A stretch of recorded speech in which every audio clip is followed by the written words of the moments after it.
accident happened in the river. Both the helicopter and the plane crashed in the river. It's east of the approach end of runway 33.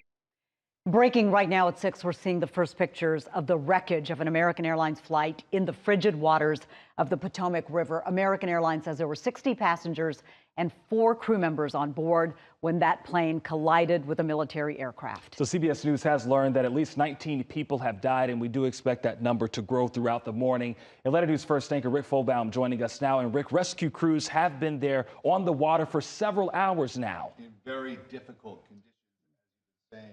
We're still in the very early stages of this investigation, but right now the FAA says that a passenger jet with 64 passengers on board, 64 people on board, collided in midair last night with a military Black Hawk helicopter while on approach to Reagan Washington National Airport. The alert went out to traffic control at 8:48 p.m.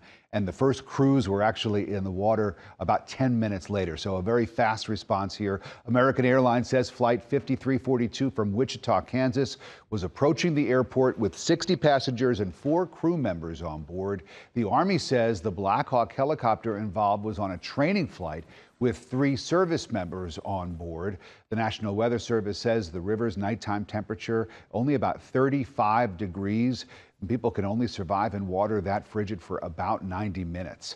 Federal and state officials have given an update. They did that just about 1 o'clock this morning. And as of that time, they said that about 300 rescuers were looking for survivors. The challenges are access. The water that we're operating in is about 8 feet deep. There is wind, there is pieces of ice out there, so it's just dangerous and hard to work in. And because there's not a lot of lights, you're out there searching every square inch of space to see if you can find anybody. Divers are doing the same thing in the water. The water is dark, it is murky, and that is a very tough condition for them to dive in. Just an incredibly challenging situation. Officials say the American Airlines flight was on its final approach, just 100 feet or so off the ground. The plane was just seconds away from landing. Now, the sun rises in D.C. about 7:15 this morning. And of course, then we will get a much clearer picture of this disaster that's still unfolding, guys. Yeah, just a